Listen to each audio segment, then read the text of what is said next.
A dedicação necessária para cuidar do seu veículo você só encontra na Rede de Postos Carajás. São mais de 30 anos de tradição e experiência oferecendo qualidade nos produtos, serviços, além do melhor preço. Rede de Postos Carajás. São 5 lojas em Londrina e na região para melhor atendê-lo. Em Londrina, na Avenida 10 de Dezembro, na Avenida Maringá e na Rio de Janeiro. Em Cambé e também na saída para Apucarana. Rede de Postos Carajás, abastecendo você. Oferecimento Posto Carajás e Marajó Veículos. Nossa direção é você.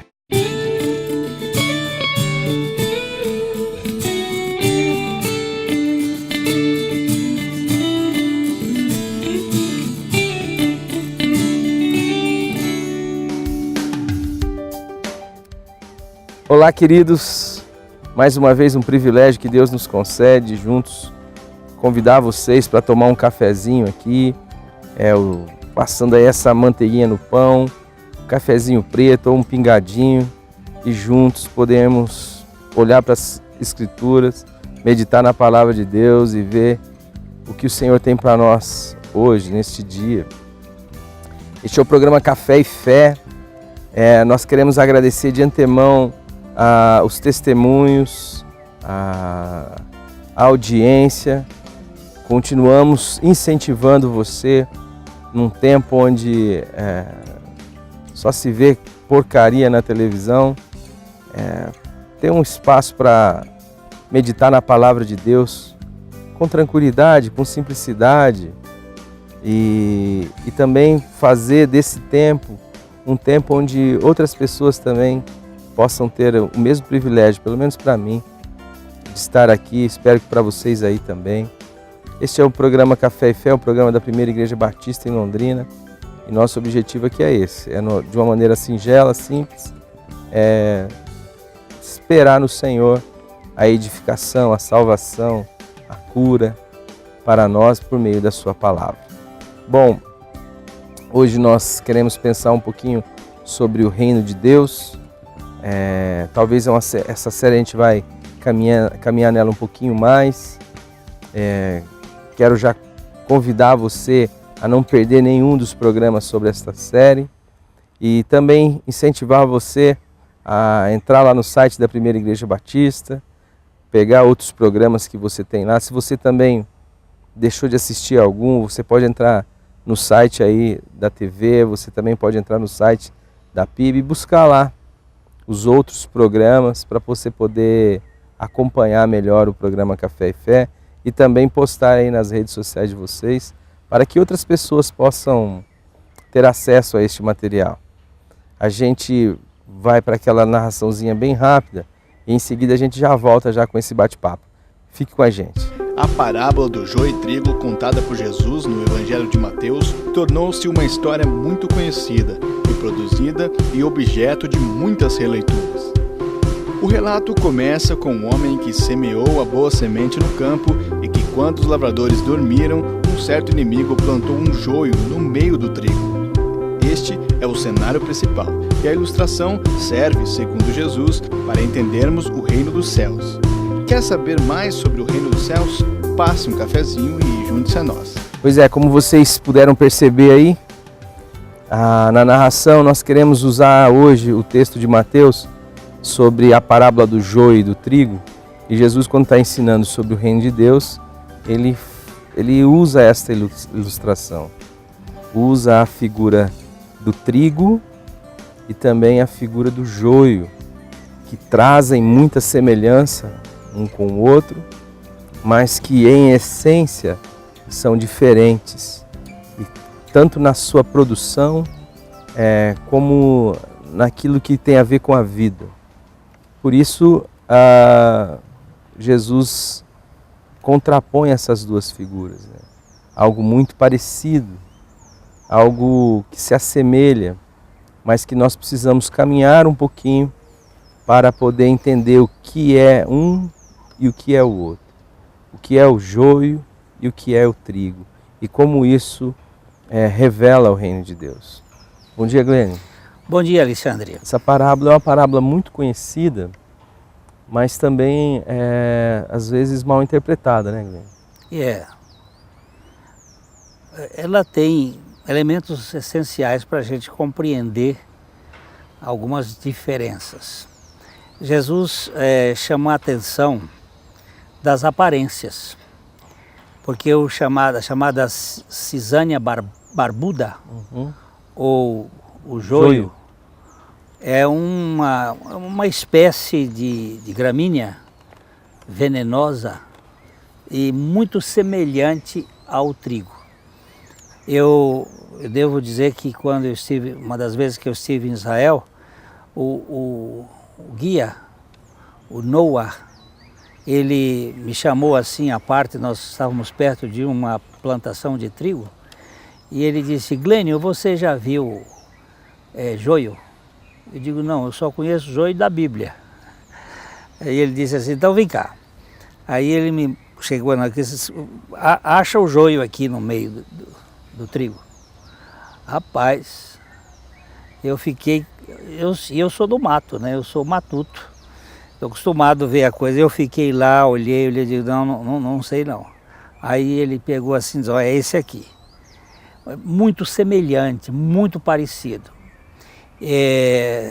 Agora, eles têm algumas características que, se você for observar, o joio, ele se fixa na terra. A característica dele é que ele gruda na terra. O trigo, quando ele vai amadurecendo, ele vai soltando, né? Ele solta. A segunda característica dele é que ele cresce mais do que o trigo. Ele quer sobressair, ele quer ser maior, então ele cresce mais. A terceira característica dele é que ele não dobra o pendão, ele não curva, ele fica com o pendão levantado. Ereto. Bicho é arrogante, rapaz, é um negócio. E a quarta característica dele é que ele não tem grão. Por isso ele não dobra, não dá peso, não né? Não dá peso, é xoxo. É só uma sementinha velha, sem sentido. Agora, o que Jesus estava dizendo é o seguinte: não confunda as aparências. O trigo é a alimentação, é o que vai dar o pão, né? E o joio é só a imitação. Ele é uma coisa falsa. Agora, o problema é que Jesus disse que era para não mexer nessa aparência. Porque se você arranca o joio, a raiz dele, como é muito grudada na terra, ele gruda na raiz do trigo. Você vai puxar arranca o trigo junto.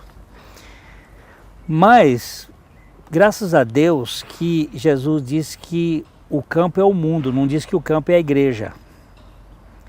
E que ele plantou os seus discípulos no mundo e esses discípulos estão aí espalhados. Mas o diabo, que é o outro plantador, ele só planta no escuro. Ele vem de noite.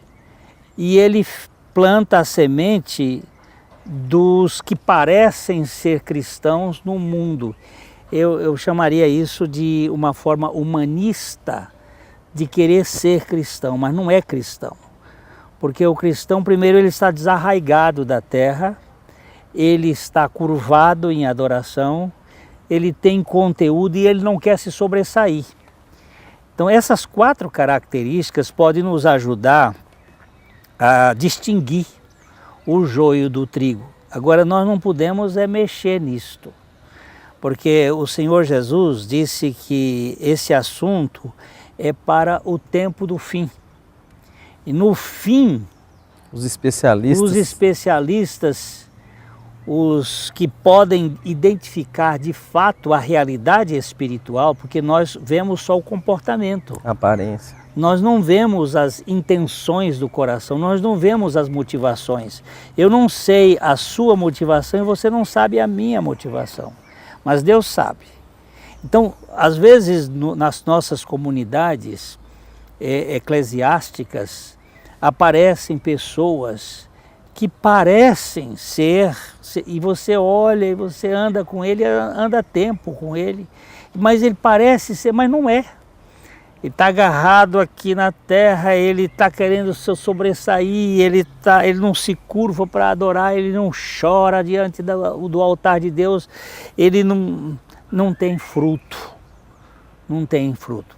Então, é nisso que o Senhor está dizendo. Mas você não somos capazes de julgar ninguém. É um terreno muito, muito difícil. Agora, na igreja, muitas vezes nós temos que até fazer correções nas pessoas que comportam desta maneira ou daquela maneira. É saudável, mas é muito difícil você entrar nesse terreno do julgamento. E o joio, ele é astuto, porque ele aparenta uma coisa que ele não é. Aliás, a obra de Satanás principal delas é esta, né? Disfarce. Disfarce. Anjo de quê? De luz. De luz. E os seus ministros são o quê? Ministros de Justiça. Ministros de Justiça. Então, Alexandre, é difícil a gente...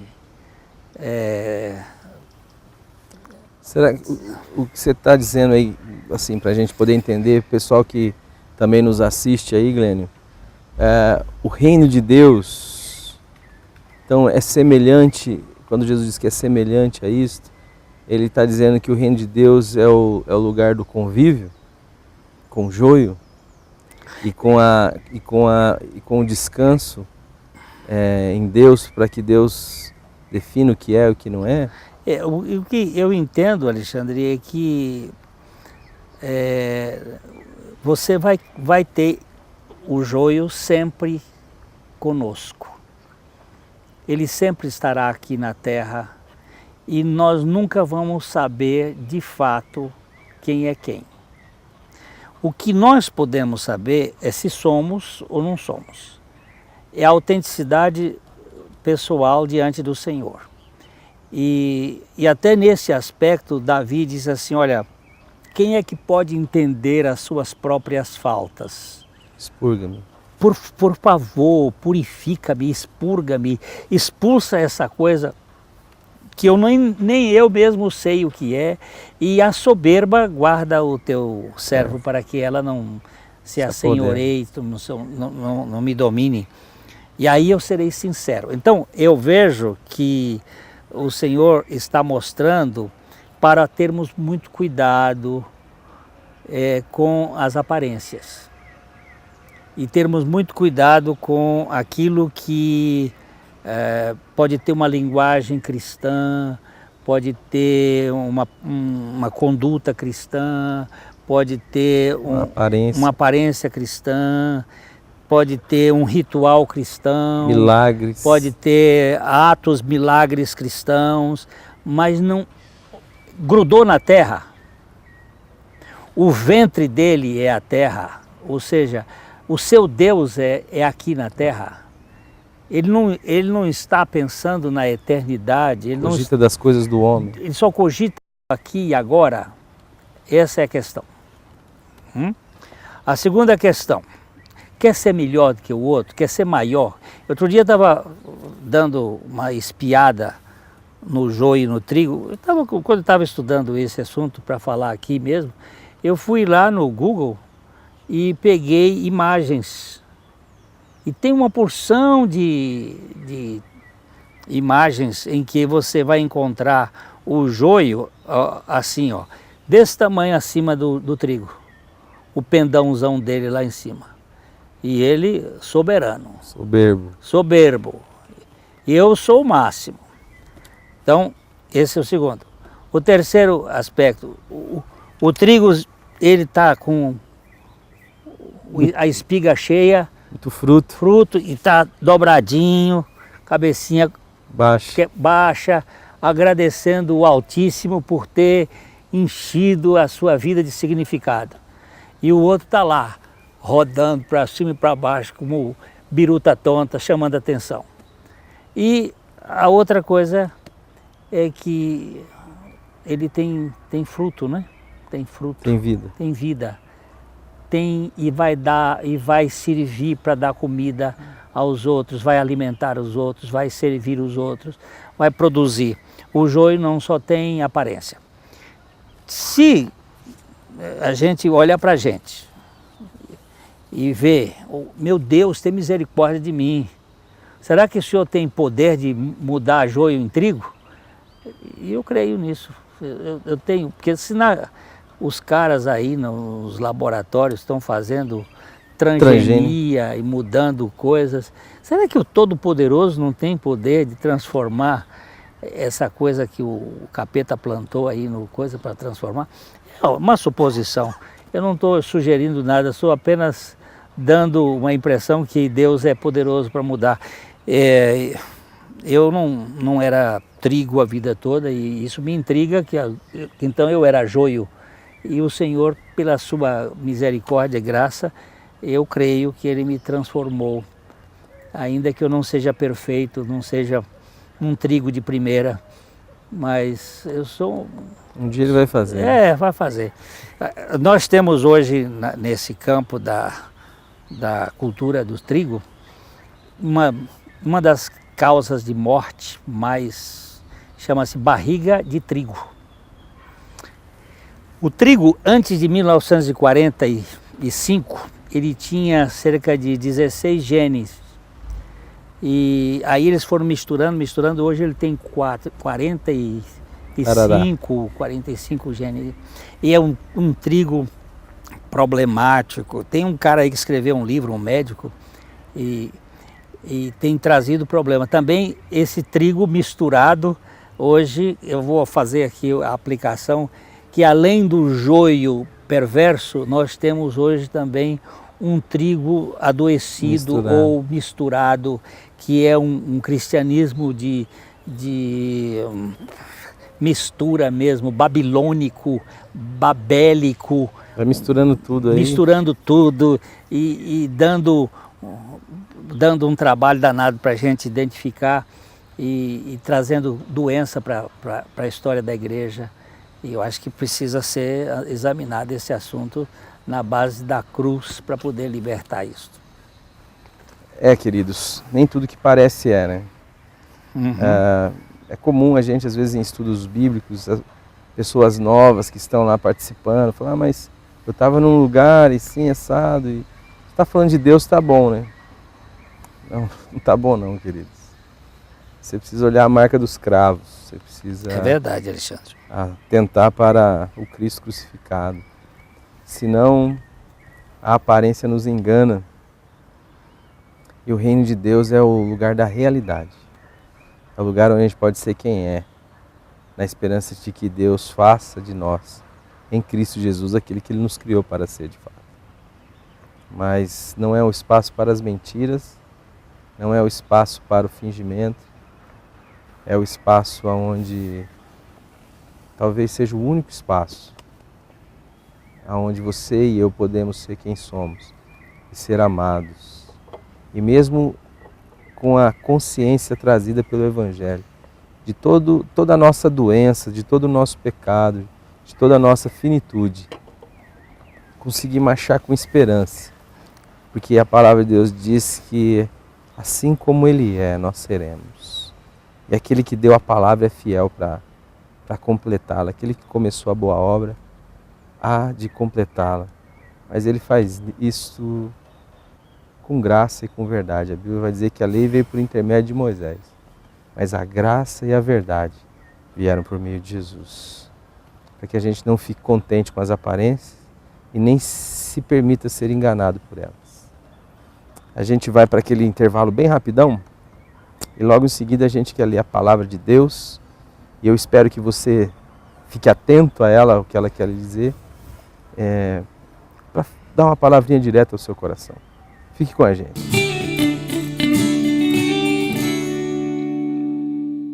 O que você faria se descobrisse que o seu Deus não passa somente de uma ideia? Que Jesus veio abolir a religião? Se a religião é tão boa, por que tem causado tantas guerras? Por que construir igrejas enormes se não conseguimos alimentar os que precisam? E se você então soubesse que religião é como tentar dar banho e perfumar um porco, que seguir uma lista de comportamentos não lhe faz diferente dos outros, muito menos filho de Deus. Se eu lhe dissesse que o cristianismo não é uma galeria para os bons, mas um hospital para os quebrados. Que a religião vive dizendo faça, faça, enquanto Jesus Cristo disse está feito. Que a religião deixa você cego, mas Jesus lhe faz ver? Que religião é o homem buscando a Deus, enquanto que o verdadeiro evangelho do amor é Deus buscando o homem? E se então você soubesse que o sacrifício de Cristo é o único de que precisamos? Desconstruindo a religião. Estudos realizados pelos pastores Glênio Fonseca Paranaguá e Alexandre de Oliveira Chaves. Disponíveis em vídeo no canal da Igreja na internet ou à venda na Livraria PIB Londrina. Livraria PIB Londrina, de segunda a sexta, das 13h30 às 18 horas. Endereço na Avenida Paraná, 76A, próximo ao Calçadão, no centro de Londrina. Ligue para 3372-8921 e acesse o site www.livrariapiblondrina.com.br.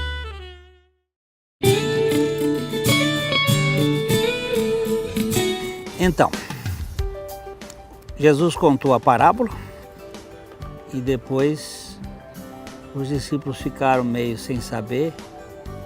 E aí, quando as multidões tinham despedido as multidões, Jesus foi para casa e, chegando-se a ele, os discípulos disseram: explica-nos a parábola do joio do campo. Ele contou a história, agora eles queriam uma explicação. Parece que a explicação é só para gente mais íntima, não é para a multidão.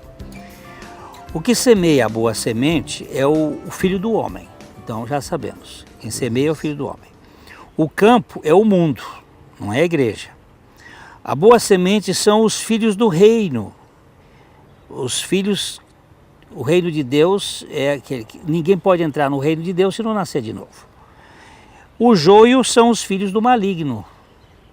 O inimigo que semeou é o diabo. A ceifa é a consumação dos séculos e os ceifeiros são os anjos. E assim como o joio é colhido e lançado no fogo, assim será na consumação dos séculos. O joio tem que ser queimado porque é praga, é veneno, estraga até a outra plantação. Aí ele disse: mandará o Filho do Homem os seus anjos, que ajuntarão do seu reino todos os escandalosos, ou aqueles que cometem escândalos, e os que praticam a iniquidade, e os lançarão na fornalha acesa, e ali haverá choro e ranger de dentes. E depois ele diz: então os justos resplandecerão como a luz no reino do seu Pai. E aí diz: quem tem ouvidos, ouça. E aqui nós precisamos verificar que existe uma condenação para estes que fingem ser o que não são e um resplandecimento para estes que são o que Deus faz deles. Então você e eu precisamos levar a sério este assunto.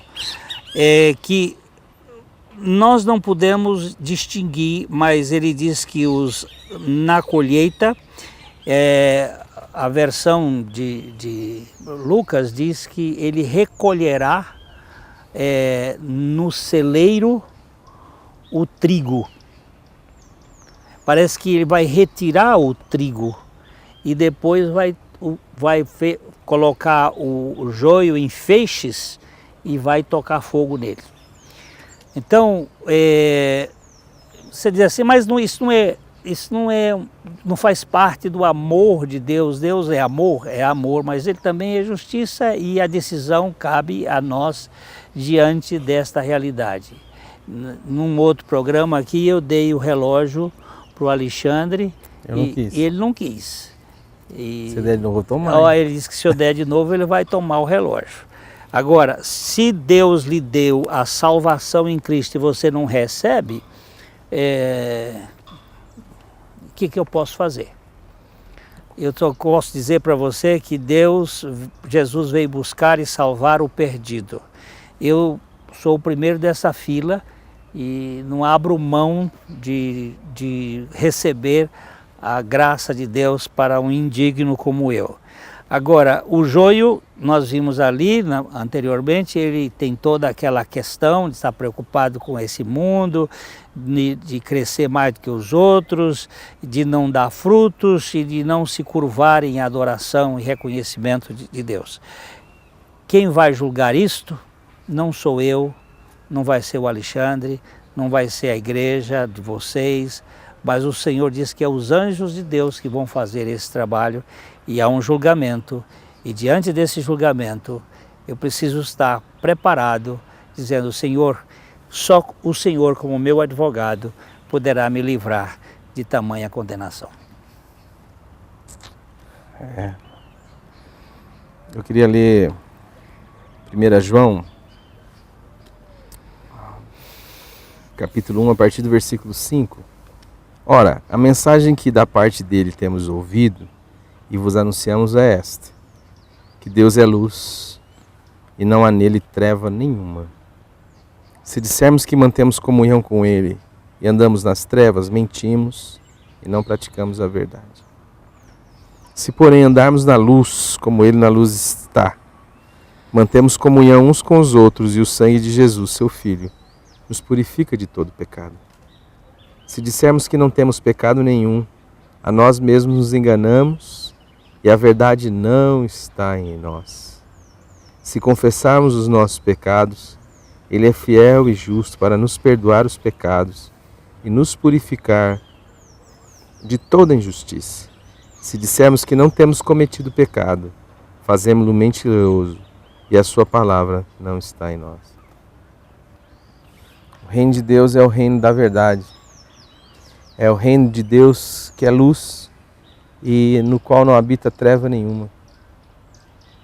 Por isso, queridos, a melhor coisa a fazer diante da luz é se confessar como um flagrante. É não querer se esconder atrás das tangas, das aparências, da justiça própria. Nada disso, porque Deus sabe conhecer joio e trigo. Mas como o Glenn falou, Deus sabe transformar joio em trigo.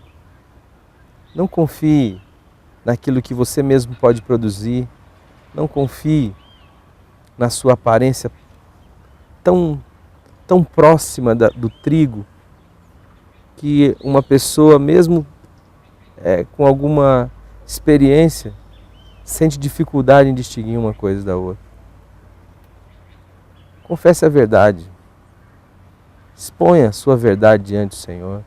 Ele diz: se confessarmos os nossos pecados, ele é fiel e justo para nos perdoar os pecados e nos purificar de toda a iniquidade.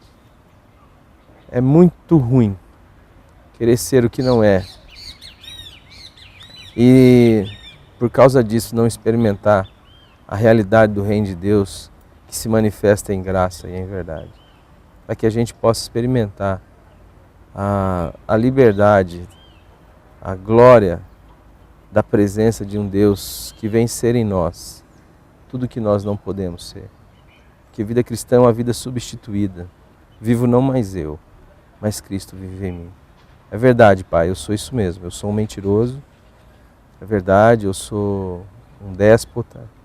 É verdade. Tem misericórdia de mim e não me deixa viver como joio, viver como um enganado e um enganador.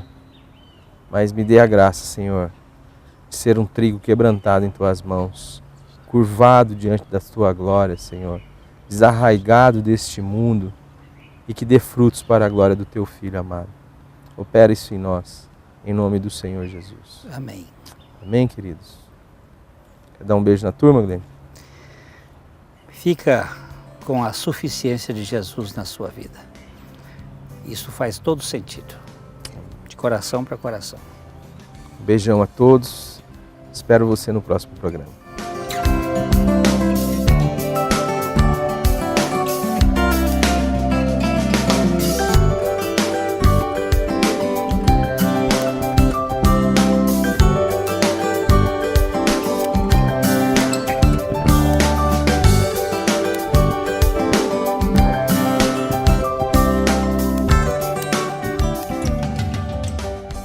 Oferecimento Posto Carajás e Marajó Veículos. Nossa direção é você.